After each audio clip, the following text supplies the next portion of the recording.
Assalamualaikum warahmatullahi wabarakatuh. Kembali lagi di channel Portal Dimensi dan tentunya masih bersama saya Kang Selamet di sini. Kali ini Kang Selamet akan menceritakan sebuah kisah yang berjudul Antasena Mahendra, Kutukan Malam Purnama. Sebelum kita masuk ke ceritanya, buat kalian yang belum subscribe channel ini, tekan tombol subscribe-nya terlebih dahulu dan tekan tombol notifikasinya agar kalian tidak ketinggalan cerita terbaru dari Portal Dimensi. Gak usah berlama-lama lagi, langsung saja kita masuk ceritanya. Antasena Mahendra, Kutukan Malam Purnama. Di setiap malam purnama ke-100, sosok setan terkutuk itu kembali bangkit untuk meminta tumpal selanjutnya.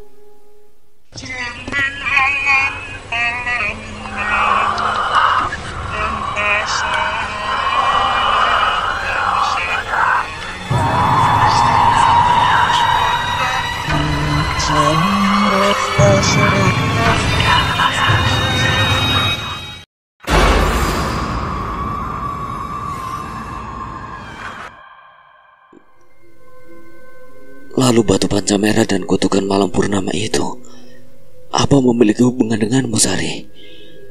Iya, Mahendra. Aku pernah mengatakan padamu mengenai sisi gelapku, dan batu panca merah itu bisa menahan sisi gelapku selama ini. Namun tidak sepenuhnya.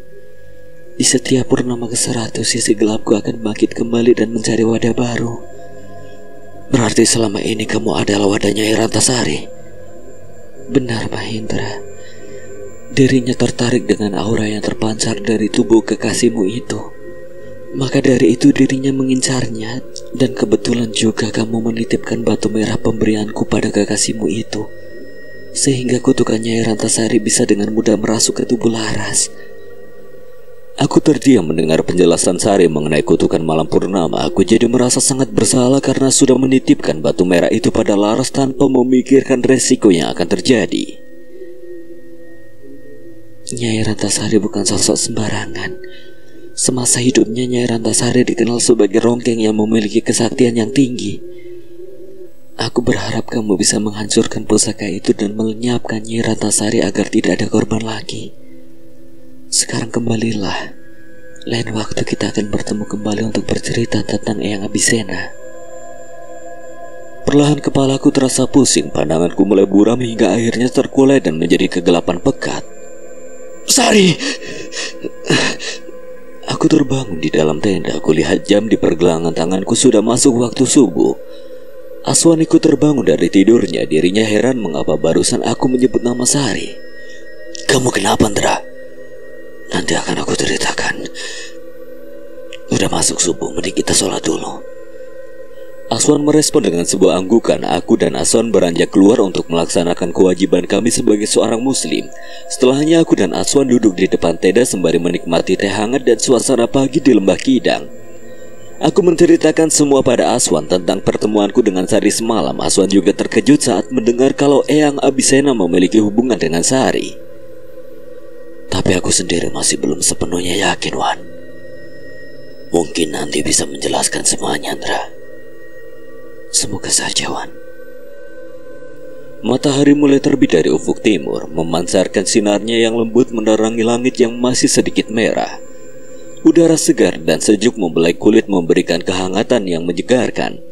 Di sekitar lembah, pepohonan hijau yang rimbun memberikan bayangan yang menenangkan. Daun-daunnya berkilauan oleh embun pagi yang tersisa, menciptakan tampilan yang mempesona. Di kejauhan Gunung Arjuna menjulang gagah dengan puncaknya yang tertutup awan.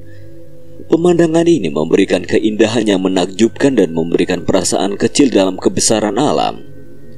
Burung-burung berkicau riang di pepohonan, menciptakan orkestra alam yang menenangkan. Suara angin yang berbisik di telinga memberikan suasana yang harmonis.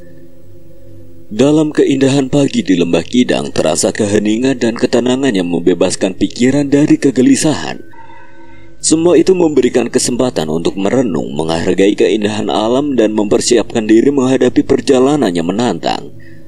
Aku tahu seberapa besar rintangannya akan menghadang kami nanti. Namun aku juga yakin kalau kami bisa menyelesaikan semua permasalahan ini dan menyelamatkan Laras dari kutukan malam purnama. Waktu kami hanya tinggal 1 hari untuk menghancurkan tusuk konde terkutuk itu. sebelum setan terkutuk itu bangkit dan meminta tumbal selanjutnya. Suasana hutan pagi ini terasa begitu tenang, namun juga terasa penuh misteri. Dedaunan yang jatuh dari atas pohon seolah-olah mengirimkan pesan rahasia kepada kami. Bunyi nyanyian hewan-hewan hutan memberikan kehidupan tersendiri pada lingkungan sekitar lembah Kidang. Setelah menyelesaikan urusan pagi dengan memanaskan tubuh dan mengisi perut dengan makanan, kami berkumpul di dalam tenda untuk berdiskusi sebelum melanjutkan perjalanan menuju dunia antah berantah yang terletak di sebelah barat alas Lali Jiwo. Perasaan campur aduk memenuhi suasana di dalam tenda. Aku harus berpikir dengan cermat sebelum mengambil keputusan. Ada keberanian yang membara, namun juga ada kekhawatiran yang menghantui pikiranku. Aku sadar akan bahaya yang menanti di hadapan kami, namun tekadku untuk menyelamatkan Laras dari kutukan malam purnama tidak pernah berkurang sedikit pun. Dalam suasana yang penuh ketegangan, kami mencoba mencari solusi terbaik untuk melanjutkan perjalanan ini. Wajah-wajah kami terpancar ekspresi cemas, namun juga penuh semangat yang tidak terpadamkan. Perjalanan untuk menghancurkan pusaka tusuk konde terkutuk ini bukanlah perjalanan yang mudah. Pusaka tersebut memiliki kekuatan yang mengerikan dan tidak terduga jika kami terburu-buru atau tidak berhati-hati dalam mengambil tindakan. Justru kami akan membahayakan diri kami sendiri. Kami menyadari bahwa keberanian dan kerjasama adalah kunci untuk menghadapi tantangan ini. Jadi paling tidak kami harus mengatur strategi dengan baik, mempertimbangkan setiap kemungkinan yang terjadi nanti. Kepercayaan satu sama lain menjadi pondasi kuat dalam perjalanan ini. Aku menggelar peta pendakian yang kudapat dari petugas basecamp sewaktu aku mengurus registrasi. Aku menjelaskan letak dan medan yang akan kita hadapi nanti, sebab tempat itu bukanlah tempat di mana orang bisa menuju ke sana dengan mudah. Kalau dilihat dari peta, berarti berlawanan dengan arah puncak, Indra. Iya, Wan. Hutan ini juga belum terjamah oleh manusia. Masih banyak ditumbuhi semak belukar dan rerumputan setinggi orang dewasa. Kita harus membuat jalur sendiri untuk menuju ke sana. Memang gak akan tersesat, Indra, kalau kita melewati hutan yang sama sekali belum terjamah manusia. Semua kemungkinan bisa terjadi, Za. Jika kita berhasil menghancurkan pusaka itu, rintangan yang harus kita lalui selanjutnya adalah keluar dari hutan dengan selamat. Maka dari itu, setidaknya kita harus membuat tanda dan menghafal setiap jalur yang kita lewati. Selain para sosok yang mengerikan yang mungkin menghadang, kami juga akan dihadapi dengan hutan yang memang belum terjamah oleh manusia. Akan sulit bagi kami mencari jalan keluar dari hutan tersebut. Jadi paling tidak kami harus memberi tanda di setiap jalur yang akan kami lewati. Tapi sebelum kita menuju tempat itu, ada satu permintaan untuk kamu dan Kuncoro, Za. Permintaan apa, Indra? Aku minta kalian tidak masuk ke hutan tempat pusaka itu berada. Biar aku dan Aswan saja yang masuk ke sana. Reza dan Kuncoro saling pandang. Mereka heran kenapa dirinya tidak boleh ikut masuk ke dalam hutan tempat pusaka itu berada. Memangnya kenapa, Indra? Aku hanya ingin memastikan kalau kalian tidak akan dalam keadaan bahaya. Oke kalau begitu. Tapi aku juga ada satu permintaan. Permintaan apa? Jika sampai waktu yang ditentukan kalian belum juga keluar dari hutan itu, aku akan menyusul kalian ke sana apapun yang terjadi. Kini aku dan Aswan yang saling pandang tidak menyangka kalau Reza akan berucap seperti itu. Iya benar. Aku dan Reza akan menyusul apabila kalian belum kembali sampai waktunya. Sebenarnya berat bagiku untuk mengiyakan permintaan mereka. Namun melihat ambisi mereka yang memang ingin ikut andil dalam misi menyelamatkan Laras, akhirnya aku tidak bisa menolaknya dan mengiyakan permintaan mereka. Oke kalau begitu, kalian boleh menyusul kami apabila kami sudah melewati waktu yang ditentukan saja. Dan jangan bertindak gegabah. Tenang, Dra. Aku dan Kuncoro pasti dengerin perkataan kamu. Selesai berdiskusi, kami bekerja sama untuk merapikan tenda, menyisihkan sampah dan merapikan api unggun kami semalam. Hal ini dilakukan agar kami dapat melanjutkan perjalanan menuju tempat pusaka yang kami cari. Pagi ini langit terlihat begitu cerah dan udara pegunungan begitu segar. Kami telah merapikan tenda dan barang-barang lainnya ke dalam keril. Sampah makanan dan sisa api unggun kami kumpulkan di tempat sampah yang kami bawa. Kami sangat sadar akan pentingnya menjaga kebersihan alam ini. Kami tidak boleh meninggalkan sampah sekecil apapun di alam ini agar lingkungan tetap terjaga dan dapat dinikmati oleh generasi mendatang. Selain itu, kami juga harus berhati-hati agar tidak menyebabkan kebakaran hutan. Kebakaran hutan dapat merusak ekosistem dan mengancam kehidupan flora dan fauna di sekitarnya. Oleh karena itu, kami mengingatkan diri sendiri dan orang lain untuk selalu menjaga kebersihan alam. Jangan membuang sampah sembarangan dan pastikan api unggun yang dinyalakan sudah benar-benar padam sebelum meninggalkan tempat. Dengan cara ini kita semua dapat berkontribusi dalam menjaga keindahan alam yang masih ada. Sebelum berjalan kami berkumpul dan membuat lingkaran untuk berdoa meminta perlindungan pada Yang Maha Kuasa, serta dilancarkan dan bisa pulang dengan selamat tanpa kekurangan apapun. Ingat, apapun yang terjadi jangan memisahkan diri ataupun meninggalkan satu sama lain. Kita saling menjaga dan perhatikan jalur yang kita lalui dengan cermat agar tidak tersesat sewaktu kembali. Berdoa dimulai. Kami semua menundukkan kepala menyerahkan diri kepada Yang Maha Kuasa. Kami sadar bahwa perjalanan ini bukanlah perjalanan biasa. Nyawa kami bukanlah satu-satunya yang terancam jika kami gagal menghancurkan tusuk konde terkutuk ini. Keluarga dan orang-orang terdekat kami juga menjadi taruhannya jika setan terkutuk itu bangkit. Doa kami penuh harapan dan ketulusan. Kami memohon petunjuk dan perlindungan dalam perjalanan ini. Kami berjanji untuk saling menjaga dan bekerja sama dengan baik. Setelah selesai berdoa, kami menguatkan diri dan melanjutkan perjalanan dengan penuh keyakinan bahwa kami akan berhasil mengatasi semua rintangan yang ada di depan kami. Jarum pendek sudah menunjukkan pukul 11. Kami mulai melangkah masuk ke dalam alas Lali Jiwo sesuai arah yang sudah kami diskusikan. Suasana alas Lali Jiwo memang sangat berbeda dibandingkan dengan hutan biasanya. Di sini hawanya terasa begitu dingin walaupun matahari berada tepat di atas kepala kami. Formasi perjalanan kali ini aku yang memimpin di depan, disusul Kuncoro, Reza, dan Aswan yang berada di paling belakang. Jalur yang kami lewati semakin terjal dan tertutup oleh semak belukar. Tidak jarang, aku harus menggunakan golok andalanku untuk membuka jalur. Siang-siang gini kok hawanya terasa dingin ya di sini. Itu karena pepohonan yang menutupi jalur, Coro. Benar sekali, hutan yang kami lewati ini didominasi oleh pepohonan yang menjulang tinggi. Vegetasinya juga sangat lebat sehingga sinar matahari kesulitan menembus dan membuat suhu menjadi lebih dingin. Seperti berada di dalam rahim alam yang misterius, suasana hutan ini memancarkan aura keheningan dan keagungan yang tidak tergantikan. Kami melanjutkan perjalanan dengan hati-hati, terus berjalan melalui jalur yang semakin menantang. Setiap langkah kami dihadapkan pada pemandangan yang memukau dengan dedaunan yang rimbun dan suara hewan-hewan hutan yang terdengar samar-samar di kejauhan. Kami merasa seperti menjelajahi dunia yang baru di mana ketenangan dan keajaiban alam menyatu menjadi satu.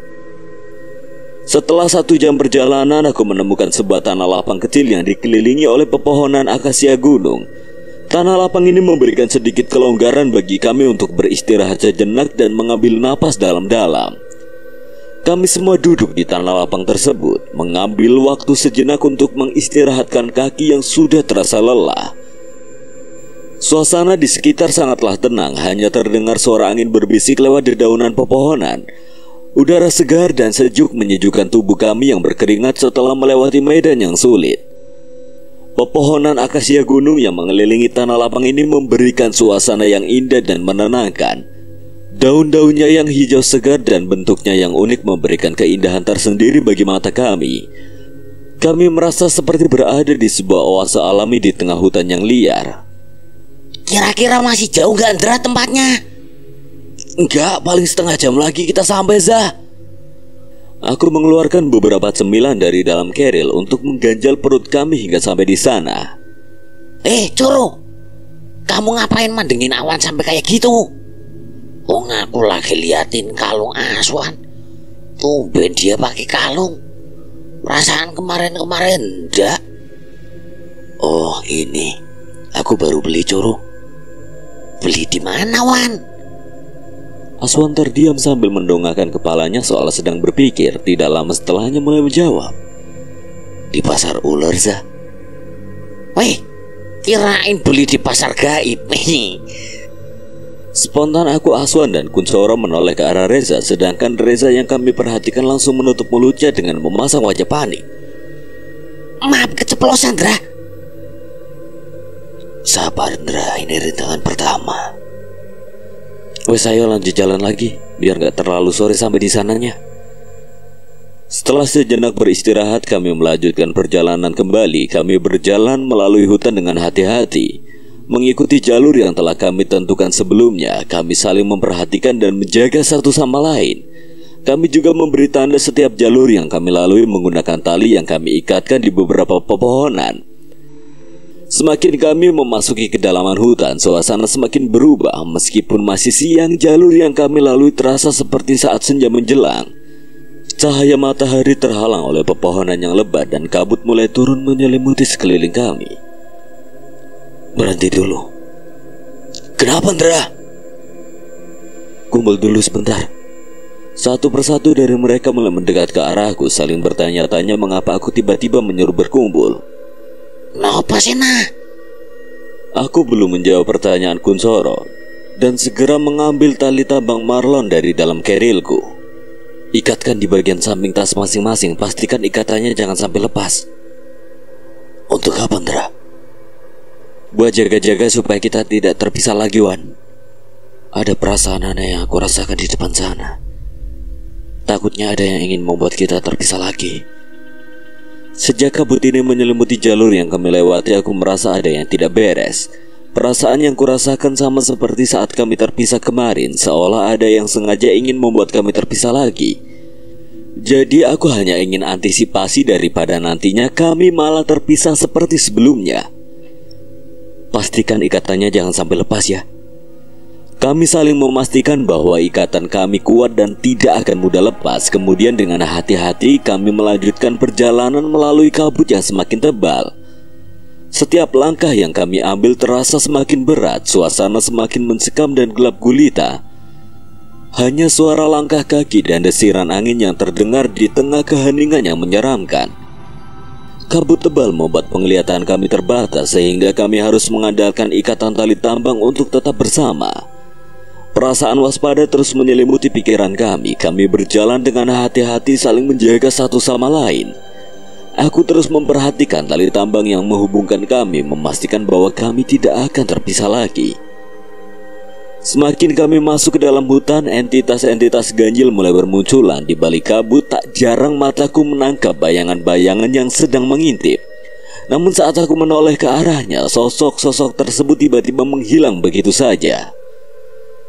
Ketegangan semakin meningkat seiring dengan munculnya entitas-entitas tersebut.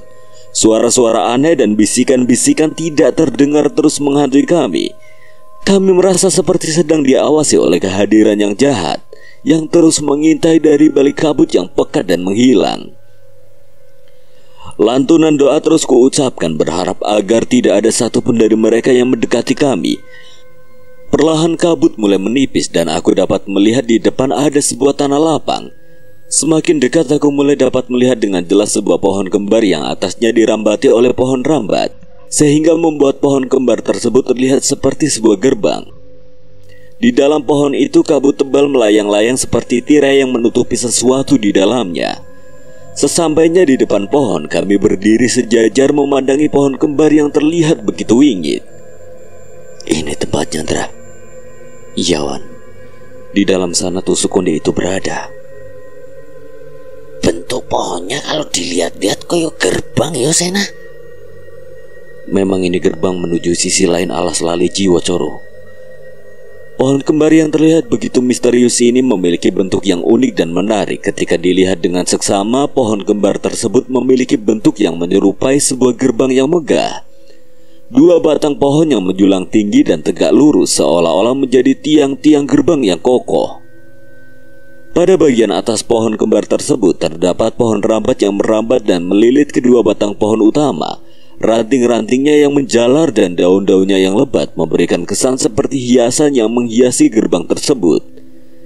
Kabut tebal yang melayang-layang di sekitar pohon kembar ini menambah kesan mistis dan misterius. Berarti di sana banyak setan, Yosena. Banyak pakul sekoliwat, Coro. Siapa yang mau jualan sekoliwat di sana, Zah? Ya sudah tahu banyak setan, pakai nanya. Wes. Ayo kita cari tempat yang aman untuk dirikan tenda, supaya kalian nunggunya enak. Kami berjalan ke sisi kanan tanah lapang tersebut mencari tempat yang strategis untuk membangun tenda. Setelah melihat-lihat sekitar, kami menemukan sebuah area yang terlihat cocok. Tempat itu adalah sebidang tanah datar yang dikelilingi oleh semak-semak. Kami segera bergerak ke area tersebut dan mulai mempersiapkan segala keperluan untuk membangun tenda. Kami membuka keril dan mengeluarkan tenda serta perlengkapan camping lainnya. Kita mau langsung masuk ke sana atau gimana, Ndra? Istirahat dulu aja, Wan, sambil nunggu maghrib. Aku tidak perlu tergesa-gesa untuk masuk ke sana. Terlebih lagi waktu juga sudah menunjukkan pukul 5 sore. Tanggung apabila kami masuk sekarang. Akhirnya kuputuskan untuk di sini terlebih dahulu. Kalau gitu kita makan dulu aja, Ndra. Aku setuju dengan Reza. Walaupun yang masuk ke sana Sena dan Asta, kita yang nunggu di sini juga butuh tenaga untuk melawan rasa takut. Kalau kita lagi ketakutan terus perut kosong, yang ada malah tipes nanti. Otak kok mangan terus. Ya udah, keluarin peralatannya. Kuncoro dan Reza saling pandang lalu segera mengambil peralatan masak dan bahan-bahan yang dibutuhkan. Selagi mereka sedang disibukkan membuat makanan, aku mengambil air mineral dari dalam tasku, lalu beranjak keluar. Setelah berada di luar, aku membacakan beberapa amalan pada air yang kubawa, lalu menyiramnya ke sekeliling tempat kami mendirikan tenda. Hal ini kulakukan guna menjaga Reza dan Kuncoro dari makhluk tak kasat mata yang mungkin mengganggu mereka nanti. Selesai menyirami air yang sudah kubacakan doa, aku mencari ranting-ranting pohon guna membuat api unggun untuk menerangi sekitar dan menghangatkan tubuh kami. Suasana di hutan ini benar-benar hening, gelap dan angker. Tidak ada suara-suara hewan ataupun angin yang berhembus, hanya keheningan yang terasa menakutkan. Cahaya remang-remang dari api unggun yang kubangun hanya mampu menerangi sekitar dalam jarak yang terbatas, sehingga membuat bayangan-bayangan menyeramkan tercipta di antara pepohonan yang menjulang tinggi. Selain suasana yang gelap dan hening, ada juga aroma yang tidak biasa di udara. Bau tanah yang khas hutan bercampur dengan bau-bau aneh yang sulit untuk diidentifikasi. Namun tidak lama setelahnya, bau tersebut tergantikan oleh bau sayur sop dan ayam goreng yang dimasak Reza. Baunya enak banget, Zah. Iya jelas. Aku selain doyan makan juga ahli dalam menghafal cita rasa makanan yang aku makan. Enggak kayak Coro. Sembarangan kalau ngomong. Aku juga pinter, Zah. Pinter apa? Lah ini bumbu masakku sama micin kan aku yang bukain. Kalau gak aku bukain, mana enak masakanmu, Zah? Kami saling pandang saat Kuncoro bicara seperti itu. Wajah Reza seketika berubah kecut. Tangannya menggapai centong nasi lalu mengarahkannya ke arah kepala Kuncoro. Kau paling buka bungkus toko. Anak kecil umur 5 tahun juga bisa. Udah. Mending kita makan dulu terus sholat maghrib bareng-bareng. Aku hanya bisa menggeleng melihat mereka berdua. Mau bagaimana lagi, memang sifat alami mereka ya seperti itu. Meskipun sikap mereka terkadang kocak dan saling menggoda, tapi sebenarnya mereka adalah teman yang baik dan selalu ada untuk satu sama lain. Kami berkumpul di api unggun menikmati makanan yang sudah tertata rapi di nesting dan piring plastik yang kami bawa. Rupanya Reza memang sudah mahir dalam memasak makanan. Sayur sop yang ia buat terasa begitu enak di lidah, apalagi kalau dimakan dengan keadaan hangat seperti ini. Salut aku sama kamu, Zah. Masakan yang kamu masak rasanya semakin enak. Ini belum ada apa-apanya dibandingkan masakan Laras, Ndra. Kalau itu sih gak usah ditanya, Zah. Kami tertawa lepas bersama, menikmati kebersamaan di tengah hutan yang gelap dan hening. Meskipun suasana terkadang cenderung mencekam, tapi kehadiran Reza dan Kuncoro membuat semuanya terasa lebih cerah. Setelah makanan selesai, kami membersihkan peralatan makan dan bersiap-siap melaksanakan sholat maghrib. Kami membentangkan matras di antara semak-semak dan duduk berbaris berdekatan. Suasana hening kembali menyelimuti kami seiring dengan mulainya waktu sholat. Kami berdiri berjamaah menghadap ke arah kiblat. Suara bacaan ayat-ayat suci Al-Quran mengisi udara, menyatu dengan alam sekitar yang tenang. Meskipun di tengah hutan yang gelap, kami merasa ada kekuatan yang melindungi dan memberikan ketenangan dalam hati kami. Tak lupa juga aku sisipkan doa agar mendapat perlindungan dari Yang Maha Kuasa dan bisa pulang dengan selamat. Aku belum pernah setegang ini untuk berhadapan dengan makhluk tak kasat mata. Mungkin karena aku tahu kalau Nyi Rantasari bukanlah sosok sembarangan, namun aku percaya dengan kekuatan iman dan keyakinan aku akan dapat menghadapi segala halangan dan rintangan yang ada di depan. Selesai sholat dan sudah mengisi perut dengan makanan, aku dan Aswan bersiap melanjutkan perjalanan menuju tusuk konde itu berada. Kami hanya membawa sebotol air mineral dan barang-barang yang kami butuhkan menggunakan tas daypack milik Aswan. Siapan? Sangat siap, Ndra. Apapun yang terjadi, sebisa mungkin kalian jangan keluar tenda ya. Oke, Ndra. Pastikan kalian kembali sebelum tengah malam. Kalau kalian belum kembali juga, aku akan menyusul kalian ke sana sesuai kesepakatan kita. Iya, Zah. Insya Allah jika urusan sudah selesai, kami akan langsung kembali secepat mungkin. Kalian hati-hati yo. Kita berangkat bareng, pulang juga harus bareng. Aku gak mau kena omen bahar yo. Tenang, Curu. Kita pasti akan kembali.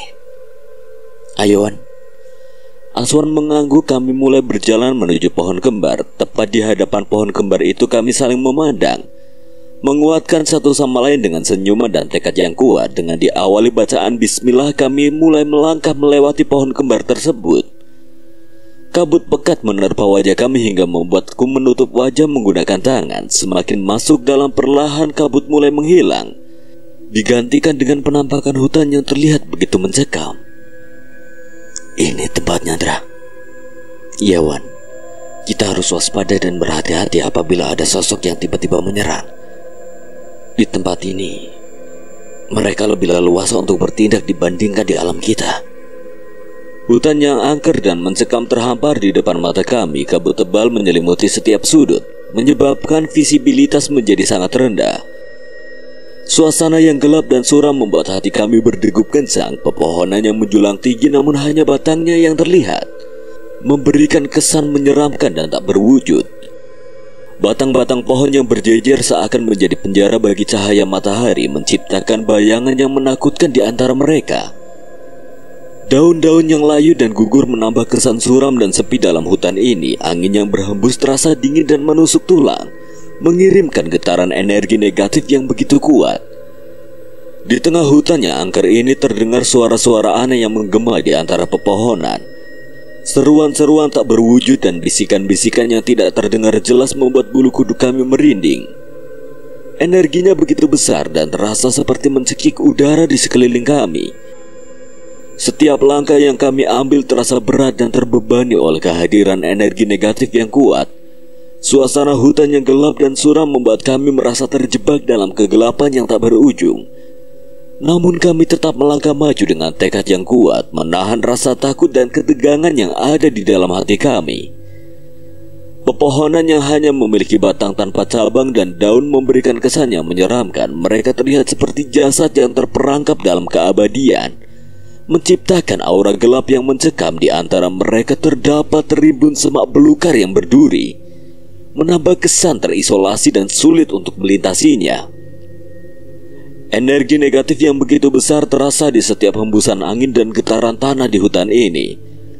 Kami merasa terus diawasi oleh kekuatan yang tak terlihat, menyebabkan rasa cemas dan ketidakpastian terus menghantui pikiran kami. Kamu beneran pernah masuk ke sini sendiri, Andra? Iya, Wan. Dulu aku mengembalikan tusuk konde itu ke tempatnya sendirian. Aswan tidak menyangka kalau aku benar-benar masuk ke sini seorang diri. Aku sendiri pun sebenarnya tidak menyangka, namun karena itu berhubungan dengan nyawa temanku, jadi tidak ada pilihan lain selain aku ke sini seorang diri melawan rasa takut. Kamu gak takut sama sekali, Indra? Memang terkadang rasa takut seringkali membuat kita ragu dan meragukan kemampuan diri kita sendiri, Wan. Namun dalam situasi yang mempertaruhkan nyawa orang yang kita cintai atau orang penting lainnya, kita harus belajar untuk melawan rasa takut dan menghadapinya dengan keberanian. Perjuangan untuk menyelamatkan nyawa orang lain memang membutuhkan keberanian dan tekad yang kuat. Jangan biarkan rasa takut menghalangi langkahmu dalam melakukan hal yang benar. Ingatlah bahwa ketakutan adalah sebuah hal yang wajar, tetapi itu bukan alasan untuk menyerah. Ada beberapa hal yang bisa kamu lakukan untuk melawan rasa takut dalam situasi-situasi seperti ini. Pertama, persiapkan dirimu dengan pengetahuan dan keterampilan yang diperlukan. Pelajari dan pahami situasi yang akan kami hadapi sehingga kamu bisa merasa lebih siap dan percaya diri. Kedua, bangun kepercayaan diri dengan mengingat bahwa kamu memiliki kemampuan dan kekuatan untuk menghadapi tantangan ini. Ingatlah bahwa kamu tidak sendirian, ada dukungan dari teman-teman atau orang-orang terdekat yang akan selalu mendukungmu. Terakhir, jangan lupakan untuk selalu berdoa dan memohon perlindungan ketika kita merasa takut. Berdoa adalah cara yang terbaik untuk menenangkan pikiran dan meminta kekuatan dari Yang Maha Kuasa. Indra. Iya, Wan, aku tahu. Udah biarin aja, mereka gak akan berani nyentuh kita. Semakin dalam memasuki hutan, satu persatu penampakan mulai bermunculan. Bayangan-bayangan yang tak berwujud dan misterius muncul di antara pepohonan, menciptakan suasana yang semakin suram dan menegangkan. Kami melihat sosok yang merangkak di tanah dengan gerakan yang lambat dan tidak manusiawi. Mereka terlihat seperti makhluk yang terjebak dalam kegelapan dan terus berusaha mencari jalan keluar. Gerakan mereka yang tak teratur dan tidak wajar menambah kesan yang menyeramkan di dalam hutan ini. Tidak hanya itu saja, penampakan yang berada di hutan ini berbagai macam makhluk seperti sosok wanita daster putih dan merah, makhluk bertaring, manusia kerdil berwajah tua, dan masih banyak lagi silih berganti menampakkan diri di hadapan kami. Banyak banget penampakan di sini, Indra. Mereka masih sosok-sosok biasa, Wan. Di depan ada sosok yang lebih mengerikan lagi. Dulu aku hampir saja tidak bisa kembali karena makhluk itu. Memangnya makhluk apa, Indra? Aku juga gak tahu namanya apa. Kayak genderuwo tapi bertanduk. Memang ada makhluk kayak gitu? Kalau nggak ada, aku nggak akan ngomong kayak gitu, Wan. Aswan terdiam, dirinya masih tidak menyangka kalau ada makhluk-makhluk seperti itu. Selama mata batinnya terbuka, Aswan hanya bisa melihat sosok yang memang banyak orang ketahui seperti Mbak Kunti dan kawan-kawannya. Biasanya sosok-sosok aneh dan mengerikan seperti yang aku sebutkan tadi akan mendiami satu tempat dan jarang menampakkan diri, Wan. Mereka bukan seperti setan yang banyak orang-orang ketahui. Bisa dikatakan setan itu berada di tingkatan yang berbeda. Kalau setan yang kayak Nyi Rantasari gimana, Indra? Kalau sosok terkutuk seperti Nyi Rantasari semasa hidupnya sudah terikat dengan ilmu hitam dan membuat perjanjian pada sosok yang lebih menyeramkan lagi. Tapi mungkin ada faktor lain sehingga Nyi Rantasari mengutuk dirinya, seperti membalas dendam pada orang-orang yang sudah berbuat jahat kepadanya. Kalau memang karena dendam, berarti secara tidak langsung Nyi Rantasari juga adalah korban, Indra. Bisa jadi, Wan. Seseorang yang menyimpan dendam akan menggunakan cara apapun untuk membalasnya. Bahkan dirinya rela menyerahkan nyawa agar dendamnya itu terbalaskan. Aswan mengangguk mengerti sambil terus berjalan. Kami berbincang-bincang tentang sosok-sosok yang kami temui dalam perjalanan. Kami memasuki hutan yang tidak terlalu lebat seperti sebelumnya, namun kabut tipis masih menyelimuti sekitar hutan ini. Langit malam ini terlihat berawan, bulan bersinar terang, namun ada sesuatu yang berbeda dari malam ini. Bulan terlihat agak memerah, entah ini karena kami berada di alam lain atau mungkin di alam kita sendiri bulan juga berwarna merah. Tempatnya masih jauh, Indra. Enggak, Wan. Itu pohon tempat tusuk konde itu berada udah kelihatan. Itu pohon apaan, Indra? Gede banget pohonnya. Aswan terkejut melihat siluet pohon besar yang kutunjuk. Mungkin ini kali pertama Aswan melihat pohon sebesar bentangan 10 orang dewasa. Dulu aku juga terkejut sama seperti Aswan saat melihat pohon itu. Gak tahuan, kayaknya sih pohon beringin yang sudah lama ada di sana. Semakin dekat dengan pohon besar itu, energi negatif yang begitu besar mulai kami rasakan. Aku merasakan aura intimidasi seolah tidak ingin kami menghampiri pohon tersebut. Sena, hati-hati, makhluk itu ada di sana. Mendapat peringatan dari Butojolo, aku mulai melambatkan langkahku. Kami mengendap-endap dari balik pepohonan untuk melihat sosok yang berada di dekat pohon tersebut. Benar saja, di bawah pohon tersebut ada makhluk yang tidak asing bagiku. Tubuh makhluk itu besar dan berbulu. Taring yang tajam mencuat dari mulutnya. Tanduk di kepalanya menambah betapa mengerikannya makhluk itu. Ndra, itu makhluk yang kamu bilang tadi? Iya, Wan. Dia yang menjaga tusuk konde itu. Terus bagaimana caranya kita mengambil tusuk konde itu? Apa kita mau berhadapan dengan makhluk itu dulu? Kalau kita berhadapan dengannya, yang aku takutkan Nyi Rantasari akan muncul dan hal tersebut pasti akan membuat kita kewalahan. Kalau harus menghadapi mereka berdua. Terus bagaimana, Ndra? Salah satu dari kita harus ada yang memancing dia ke tempat yang lain.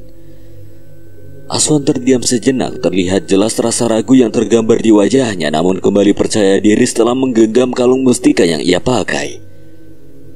Biar aku yang memancing makhluk itu, Ndra. Kamu yang urus tusuk konde itu. Kamu yakin, Wan? Tenang, Ndra. Aku gak sendirian. Aku dapat merasakan keberadaan Asoka di kalung yang Aswan kenakan. Aku kira Asoka sudah kembali ke cincin Pancasona.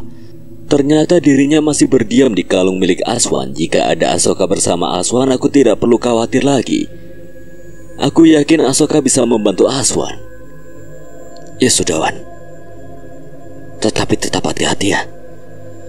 Aswan mengangguk lalu mengambil batang pohon dan segera berlari mendekat ke arah sosok yang berada di bawah pohon besar itu. Saat sudah dekat, makhluk itu mulai menyadari kedatangan Aswan. Sosok itu berdiri dan menatap tajam ke arah Aswan. Hei makhluk menyeramkan, rasakan ini. Aswan melemparkan batang pohonnya ia bawa ke arah makhluk itu lalu berlari ke sisi hutan sebelah kanan. Makhluk itu mengeram memamerkan gigi taringnya yang siap untuk mengoyak siapapun yang mengganggunya. Dirinya mulai mengejar Aswan ke dalam hutan dengan langkah kaki yang berdebam. Ketika makhluk itu sudah tidak terlihat lagi, aku segera berlari menuju pohon besar untuk mengambil pusaka terkutuk itu. Sebisa mungkin aku harus melakukannya dengan cepat, lalu menyusul Aswan ke dalam hutan bagaimanapun juga caranya. Aku masih tetap khawatir dengan Aswan yang sedang memancing makhluk menyeramkan itu. Saat sudah berada di depan pohon besar, aku mengeluarkan tasbih andalanku dari dalam saku celana dan melilitkannya di telapak tanganku. Lantunan doa mulai kubacakan sembari menaruh telapak tanganku yang sudah terlilit tasbih ke tanah untuk menarik pusaka itu keluar. Angin seketika berhembus menggoyangkan pepohonan di sekitar tempat ini. Perlahan dari dalam tanah muncul sebuah benda berwarna emas. Dengan hati-hati ku genggam benda berwarna emas tersebut. Pusaka terkutuk yang begitu kuat energinya terasa di dalam genggaman tanganku. Aku merasa sedikit gemetar, namun aku tahu bahwa aku harus kuat untuk menahannya. Pusaka ini adalah kunci untuk menyelamatkan Laras. Kutarik pusaka itu sekuat tenaga dari dalam tanah. Dengan lantunan doa yang terus kubacakan, aku dapat merasakan energi negatif mulai merasuk ke tubuhku, hingga membuat tanganku seperti mati rasa. Namun sekuat tenaga, aku lawan balik dengan energiku dan energi yang tersimpan di cincin Pancasona. Dengan tekad yang bulat, aku terus menarik pusaka tersebut. Energi negatif semakin kuat, tetapi aku tidak boleh menyerah. Aku mengingat kata-kata Mbah Sumilir bahwa kekuatan sejati ada di dalam diri. Aku memusatkan pikiran, menghubungkan diriku dengan energi positif yang mengalir di sekitar. Dengan tiba-tiba cahaya terang memancar dari pusaka itu. Aku merasakan genggaman tanganku kembali hidup dan pusaka terkutuk itu akhirnya lepas dari tanah, berada sepenuhnya dalam genggamanku. Alhamdulillah berhasil. Saat aku memegang pusaka itu, aku merasakan energi yang begitu kuat dan berbeda dari dulu pertama aku memegangnya. Seperti diselimuti dengan aura yang jahat, aku berbalik arah untuk menyusul Aswan, namun baru beberapa langkah berjalan, tiba-tiba terdengar suara gending gamelan. Aku mulai panik dan berputar melihat sekitar tempat ini. Sena, hati-hati, dia datang. Suara gending gamelan semakin terdengar jelas, disusul angin kencang yang tiba-tiba berhembus dari satu arah. Aku merasakan energi hitam yang sangat pekat menyertai angin tersebut. Dari dalam kegelapan, perlahan seorang wanita muncul. Ia mengenakan pakaian seperti seorang penari dan membawa selendang di tangannya, namun ia tidak berjalan di tanah. Dia melayang mengarah ke tempatku berada. Nyi Rantasari, lancang sekali kau mengambil pusaka milikku. Selendang yang ia pegang tiba-tiba memajang dan mengikat kedua tanganku. Aku tidak bisa menggerakkan tanganku untuk mengambil tasbihku lagi. Dengan segenap kekuatan yang tersisa, aku mulai mengucapkan lantunan doa untuk melepaskan ikatan selendang Nyi Rantasari. Namun sebelum aku bisa menyelesaikan doa tersebut, selendang itu kembali memajang dan melilit mulutku. Kau tidak akan bisa apa-apa sekarang. Aku terus berusaha melawan dan melepaskan diri, namun ikatan selendang Nyi Rantasari begitu kuat. Aku tidak bisa membaca amalan pelindung atau amalan yang pernah aku pelajari dari buku peninggalan Eyang. Mulutku benar-benar terkunci. Percuma saja kau melawan, kekuatanmu belum cukup untuk mengalahkanku. Aku semakin panik karena tidak bisa berbuat apa-apa, terlebih lagi dari dalam kegelapan. Pasukan demit milik Nyi Rantasari mulai berdatangan satu persatu. Mereka menatapku dengan mata yang penuh dengan kejahatan, siap melancarkan serangan. Sena, izinkan aku keluar untuk membantumu. Tidak, Yai. Belum saatnya untuk Yai keluar. Nyi Rantasari mulai mendekat bersama pasukannya. Mereka mengelilingiku dengan menunjukkan taring dan wajah yang mengerikan. Tepat di hadapanku, Nyai Rantasari tertawa. Cairan hitam terus menetes dari dalam mulutnya. Tangannya mulai menggapai tanganku yang sedang menggenggam pusaka tusuk konde. Dengan cakarnya, Nyai Rantasari menyayat tanganku hingga menciptakan luka sayatan yang cukup dalam di tanganku. Aku sudah tidak bisa menahan tusuk konde yang kugenggam. Nyai Rantasari membuka paksa genggamanku untuk mengambil pusaka miliknya kembali. Setelah berhasil merebutnya kembali, Nyai Rantasari mengangkat tangannya dan menghadapkan ujung tusuk konde yang runcing ke arah kepalaku. Mati kau bocah. Namun sebelum tusuk konde itu bisa menggapai kepalaku, tiba-tiba serangan lain menghantam tangan Nyai Rantasari.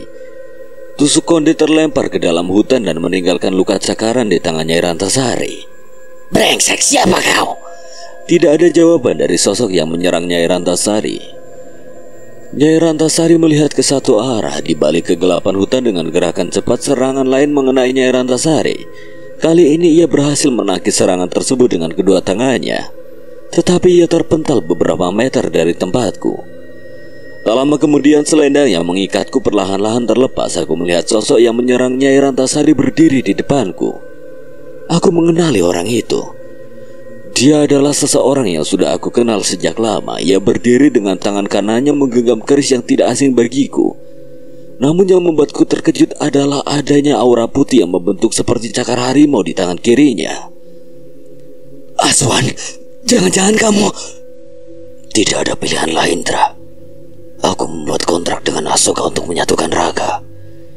Aku terkejut sekaligus tidak menyangka kalau Aswan menyatukan raga dengan Asoka menggunakan kalung mustika yang ia pakai. Sewaktu di ruang pusaka, Siba sempat menjelaskan pada kami mengenai dua benda yang aku dan Aswan ambil dari sana.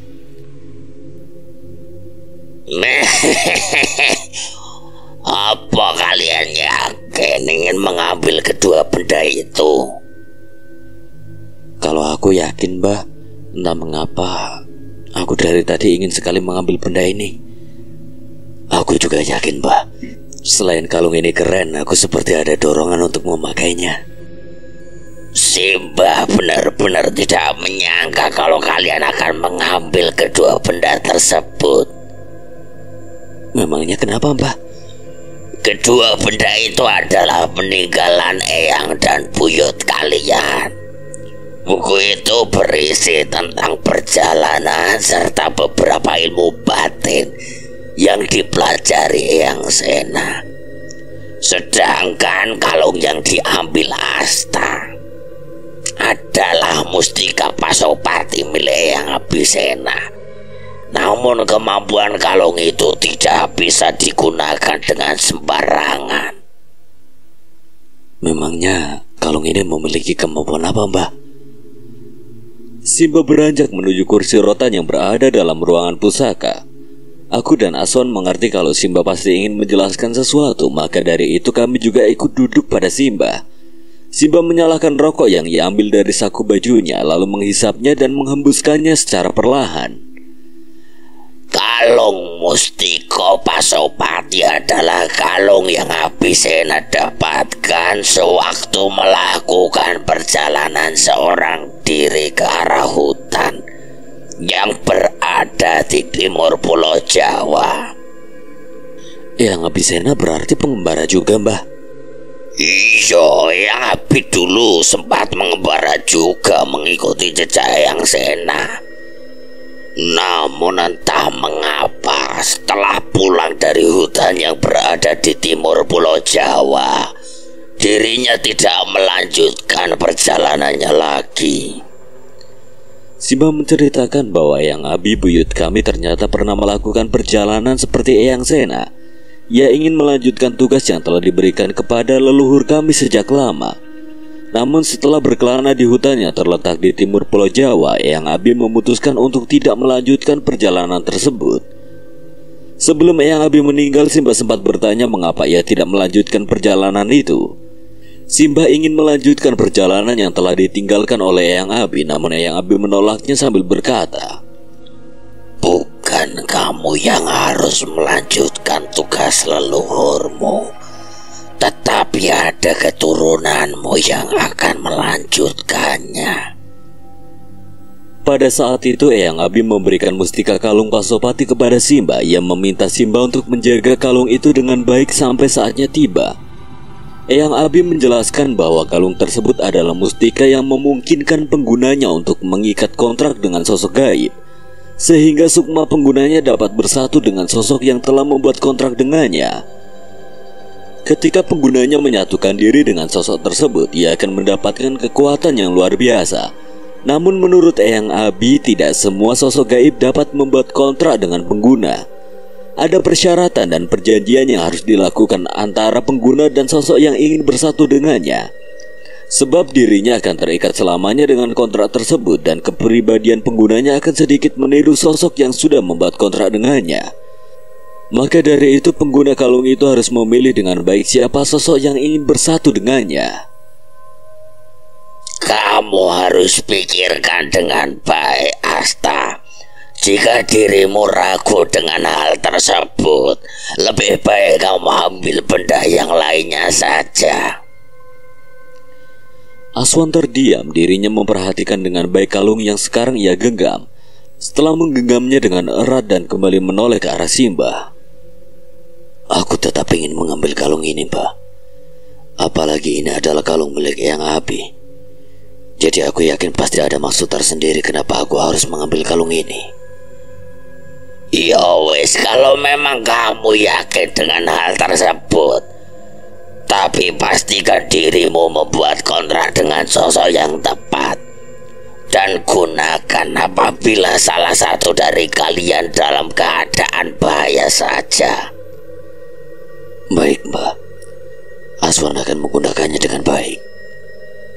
Aku dapat melihat tekad yang membara dari aura yang terpancar dari tubuh Aswan. Aku juga yakin kalau kalung itu memang pantas digunakan oleh Aswan. Kalau buku ini, Mbah? Buku itu adalah peninggalan Eyang Sena yang isinya amalan dan ajian yang dipelajari Eyang Sena sewaktu dirinya mengembara. Kamu hanya cukup mempelajarinya, Sena. Namun gunakan kemampuan itu hanya untuk melawan sosok-sosok gaib saja, dan jangan digunakan untuk melukai seseorang. Baik, Mbah. Sena akan mempelajarinya dan akan menggunakannya dengan bijak. Aku masih tidak menyangka kalau Aswan akan menyatukan raganya dengan Asoka.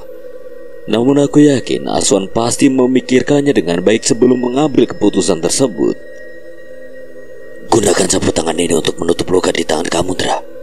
Dan segera hancurkan pusaka tusuk konde itu, biar aku yang menahan mereka. Aswan memberikan sapu tangannya untuk menutup luka sayatan di tanganku. Dengan cepat aku mengikat sapu tangan itu untuk menghentikan pendarahan, lalu segera berdiri untuk mencari pusaka tusuk konde yang terlempar akibat serangan Aswan tadi. Tetap berhati-hati, Wan. Jumlah pasukannya Nyai Rantasari begitu banyak. Mereka bukan makhluk sembarangan.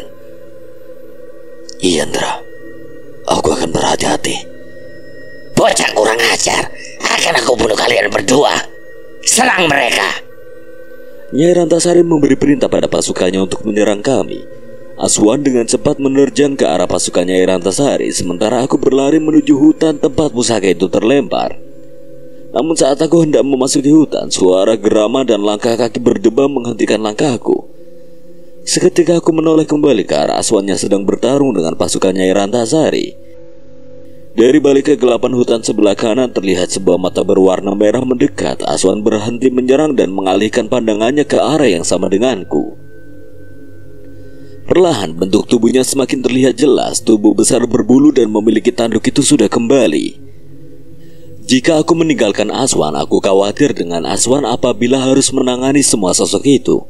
Walaupun dirinya sudah menyatu dengan Asoka, tetap saja dari jumlahnya saja sudah tidak mendukung, apalagi sekarang ada makhluk besar itu. Tidak ada pilihan lain, aku harus meminta bantuan sosok yang bersemayam di cincin Pancasona. Yai, boleh aku meminta bantuanmu? Tentu saja. Sejak tadi tanganku sudah gatal, Sena. Terima kasih banyak, Yai. Sebuah bayangan hitam besar muncul dari cincin Pancasona dan langsung melesat ke arah makhluk besar bertanduk itu. Pukulan besar Yai Buto mengenai tubuh makhluk bertanduk itu hingga dirinya terpental ke dalam hutan.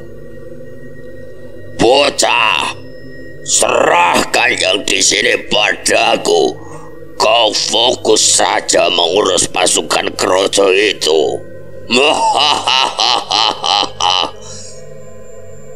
Tidak usah berlagak jago kau raksasa bodoh. Buto Jolo menatap sinis ke arah Aswan lalu kembali fokus pada makhluk bertanduk yang berada di hadapannya sekarang. Aku memperhatikan sekitar tempat ini dan baru menyadari bahwa Nyai Rantasari sudah tidak ada di tempatnya. Merasa situasi di sini sudah terkendali dengan kehadiran Buto Jolo, aku segera berbalik arah menuju tempat di mana pusaka itu terlempar. Aku yakin Nyai Rantasari juga menuju ke sana. Semoga saja aku masih sempat menghancurkannya sebelum bulan berubah sepenuhnya menjadi merah. Malam semakin larut di sekitar pohon kembar yang begitu terasa menyeramkan. Dua orang anak muda berada dalam tenda mereka yang berdiri tegak di tengah hutan yang gelap dan misterius. Tenda mereka menjadi tempat perlindungan di malam yang menyeramkan ini. Di luar banyak penampakan yang melewati tenda mereka, menciptakan bayangan-bayangan menakutkan di dinding tipis kanvas. Suara-suara aneh dan desiran angin yang menusuk membuat rasa takut semakin menggelayut di hati mereka. Dalam kegelapan tenda, Reza dan Kuncoro duduk berdekatan memandangi satu sama lain dengan wajah tegang. Mereka saling memberikan keberanian satu sama lain, berusaha untuk tetap tenang di tengah ketakutan yang melanda. Makin malam kok malah kayak makin rame Yosa di luar. Mungkin mereka mau ngajak kamu main, Curu. Sana, coba keluar aja main dulu. Ngajak main batukmu wi. Masa aku disuruh main sama kuntilanak lan pocong. Lagian mau main apa dengan mereka? Yo siapa tahu mau ngajak adu mekanik siapa yang paling serem. Wah, emangnya kamu kira wajahku seserem mereka? Shh, meneng saya Curu. Kamu dengar suara langkah kaki gak? Reza mendengar suara langkah kaki di luar tenda. Hati mereka berdegup kencang saat penampakan-penampakan aneh melintas di depan pintu tenda yang hanya tertutup sehelai kain tipis. Cahaya bulan yang samar-samar menerobos masuk mencerahkan sedikit suasana di dalam tenda. Bayangan-bayangan yang misterius dan aneh terlihat melalui dinding tenda, memberikan nuansa yang semakin menegangkan. Suara-suara bisikan dan kelihatan bayangan yang terus bergerak membuat mereka merasa seperti sedang diawasi oleh sesuatu yang tidak terlihat. Meskipun rasa takut melanda, Reza dan Kunchoro tidak ingin rasa takut menguasai mereka begitu saja. Reza dan Kunchoro memilih tetap berani dan bersiap menghadapi apapun yang akan datang. Dalam gelapnya malam mereka saling menguatkan semangat, bertekad untuk bertahan dan melawan apapun yang mengancam mereka.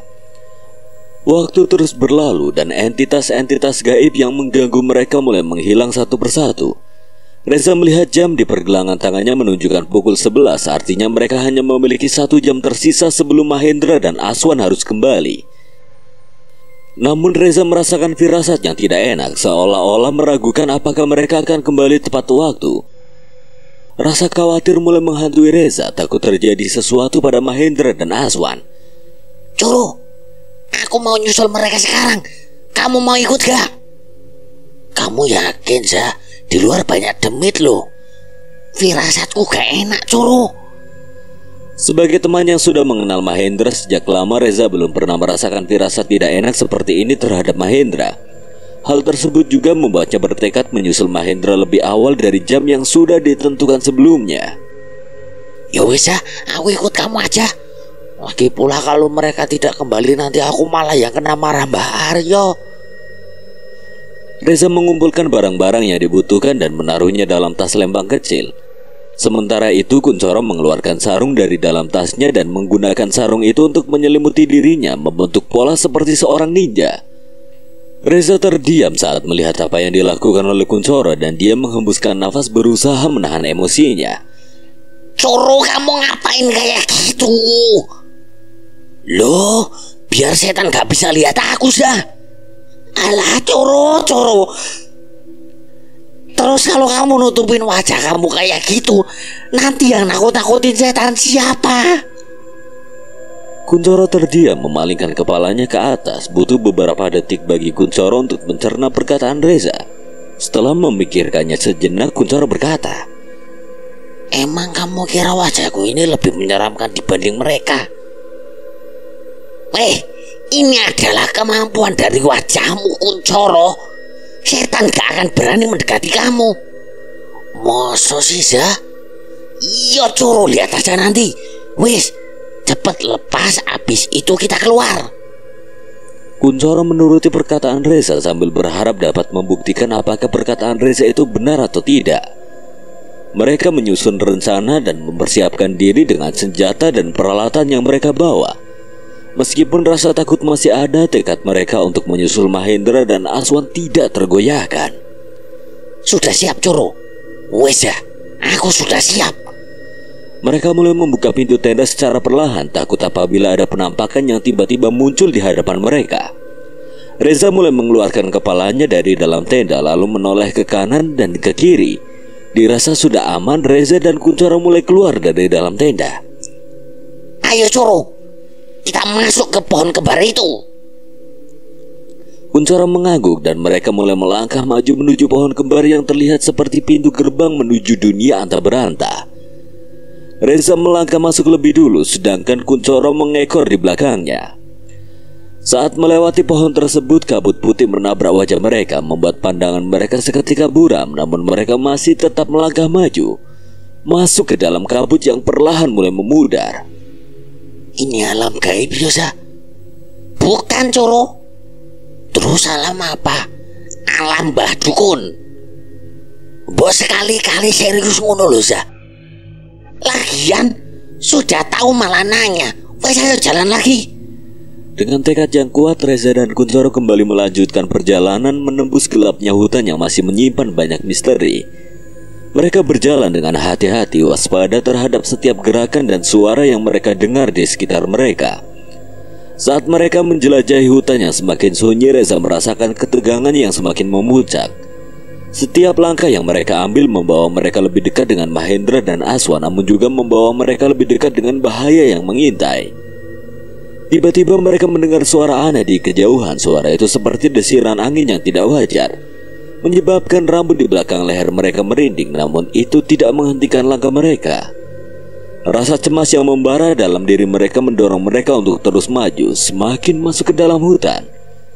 Entitas-entitas tidak wajar mulai menyambut mereka. Reza berhenti berjalan tatkala melihat sosok makhluk yang berjalan kayang sedang memakan sesuatu di jalur yang ingin mereka lalui. Sosok itu berhenti memakan sesuatu, kepalanya menengadah dan menggerakkan secara perlahan menghadap Reza dan Kunchoro. Umbat Coro. Mereka bersembunyi di balik pohon berusaha agar makhluk itu tidak menyadari keberadaan mereka.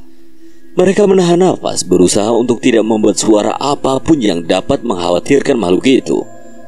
Namun makhluk tersebut seolah-olah merasakan keberadaan mereka. Matanya yang tajam melihat ke arah pohon tempat mereka bersembunyi. Reza dan Kunchoro merasa jantung mereka berdegup kencang, takut akan ditangkap oleh makhluk itu. Tiba-tiba suara desiran angin yang aneh semakin keras. Makhluk itu mengalihkan perhatiannya ke arah suara tersebut, memberikan kesempatan bagi Reza dan Kunchoro untuk menghela nafas kembali. Kui makhluk apa sah? Aku juga nggak tahu namanya apa. Mungkin itu yang biasa disebut kuntilanak lanang. Kuntilanak ono sing lanang sah.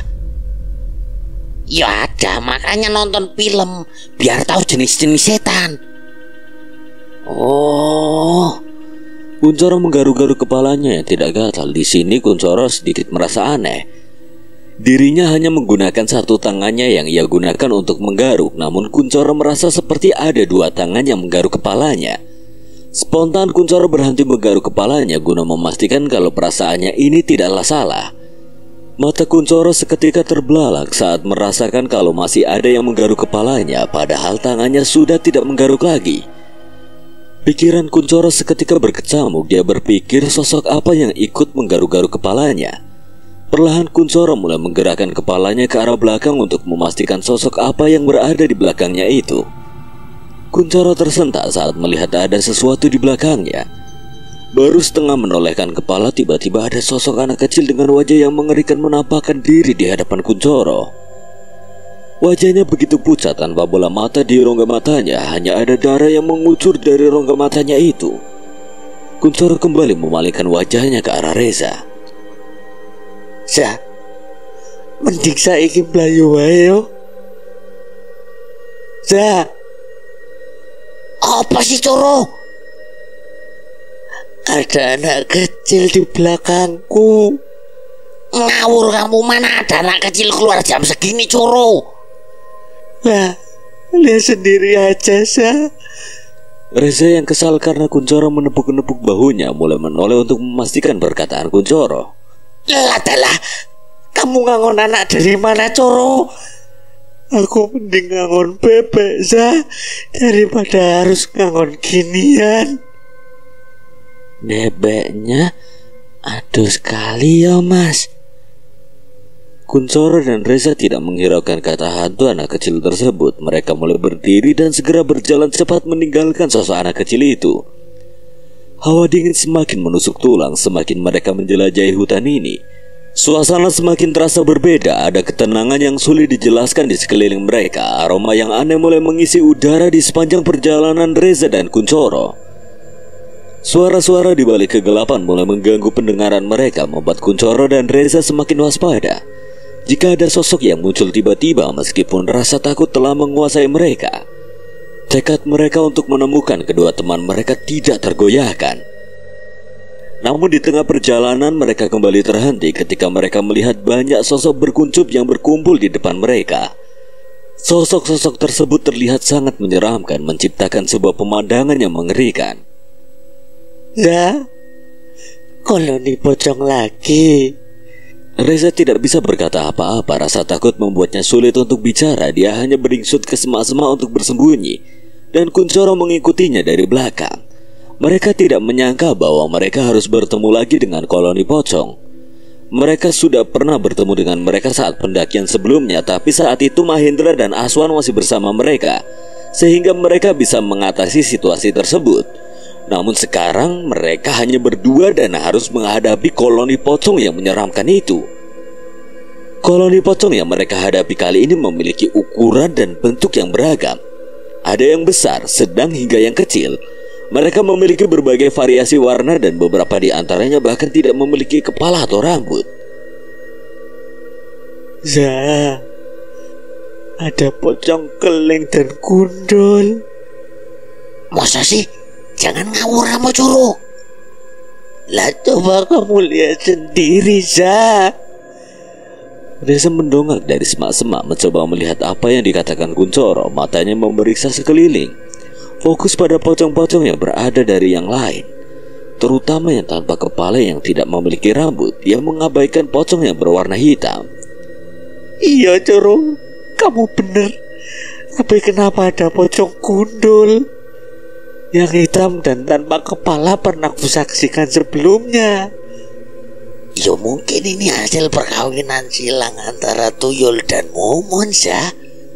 Hush, Jangan sembarangan kalau ngomong Coro. Lah terus karena opo toh ya? Ya mungkin memang mau tampil beda toh. Wes mending kita pikirin gimana caranya kita lewatin koloni pocong itu.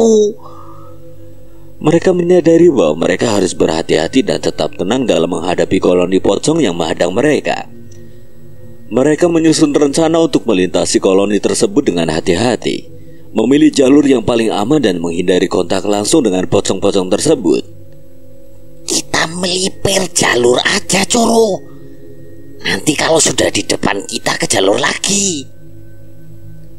Kamu yakin mau lewatin semua itu? Lah, terus gimana kalau gak melipir? Kita pakai ini aja, sarung. Iya, kita berdua masuk ke dalam sarung untuk menutupi kanan kiri kita aja. Jadi fokus kita lihat ke bawah saja. Reza terdiam sejenak mempertimbangkan usulan Kuncoro yang terasa aneh. Akhirnya dia setuju dengan usulan tersebut. Mereka tidak punya pilihan lain. Jadi Reza menerima usulan Kuncoro yang terdengar aneh itu. Ya wes ayo. Kuncoro membentangkan sarungnya, lalu mereka berdua masuk ke dalamnya. Masing-masing memegang sisi kanan dan kiri sarung. Mereka hanya fokus melihat ke bawah dan mengandalkan insting mereka untuk menentukan arah melewati koloni pocong itu. Meskipun terlihat aneh, nyatanya hal tersebut membuat mereka merasa sedikit lebih berani karena mereka tidak melihat wujud-wujud menyeramkan dari koloni pocong tersebut. Koyo barung sih ya. Wes meneng, ayo jalan. Dengan hati-hati dan perlahan Reza dan Kuncoro melintasi koloni pocong yang menyeramkan. Mereka tetap berpegangan pada sisi-sisi sarung, tetap fokus melihat ke bawah dan berusaha untuk tidak menimbulkan suara apapun yang dapat menarik perhatian pocong-pocong tersebut. Mereka melewati pocong-pocong yang bergerombol dengan hati-hati menghindari kontak langsung dengan mereka. Meskipun mereka tidak dapat melihat wujud pocong secara langsung, mereka dapat merasakan kehadiran mereka yang menakutkan. Setelah berhasil melewati koloni pocong, Reza dan Kuncoro mengeluarkan kepalanya dari sarung, memastikan kalau koloni pocong itu memang sudah mereka lewati.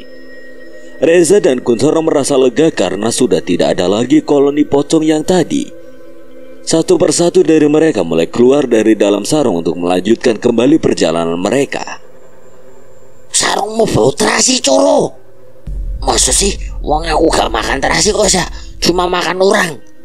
Ya terasi kan dari orang Coro. Tapi seenggaknya sarung ini berguna toh. Bagaimanapun juga sarung milik Kuncoro memang sudah membantu mereka melewati koloni pocong. Meskipun Reza harus beberapa kali menahan napas karena bau dari sarung tersebut. Mereka melanjutkan perjalanan menyusuri hutan yang semakin dalam dan semakin sunyi. Dari kejauhan Reza melihat siluet yang terlihat seperti pohon yang sangat besar. Instingnya langsung memberitahu bahwa Mahendra dan Aswan pasti berada di sana. Reza dan Kuncoro mempercepat langkah mereka, namun masih tetap waspada apabila ada penampakan yang menghadang mereka lagi. Di tengah perjalanan, Reza seperti melihat sebuah benda yang bercahaya ketika terkena pantulan cahaya headlamp yang ia kenakan. Coro, itu apa ya? Kok kayaknya bercahaya? Mana sih ya? Itu loh Coro, rambutmu ke belakangin dulu baru lihat lagi. Oh iya, mungkin Mas ya. Ayo coba ke sana. Kuncoro mengangguk. Mereka berdua berjalan menghampiri benda yang berkilau itu. Semakin dekat bentuknya semakin jelas. Sebuah benda yang tidak asing bagi Reza. Dirinya seperti pernah melihat benda itu sebelumnya. Ini tusuk konde Coro. Reza memperhatikan lagi tusuk konde tersebut. Tusuk konde emas yang ditemukan oleh Reza dan Kuncoro memiliki bentuk yang sangat indah dan elegan. Benda ini terbuat dari emas murni yang berkilau dengan keemasan yang memikat. Namun ketika mereka memperhatikan ukiran pada tusuk konde tersebut, mereka terkejut. Ukiran tersebut bukanlah motif bunga atau hiasan geometris, melainkan aksara Jawa yang terpahat dengan halus di sepanjang tusuk konde itu.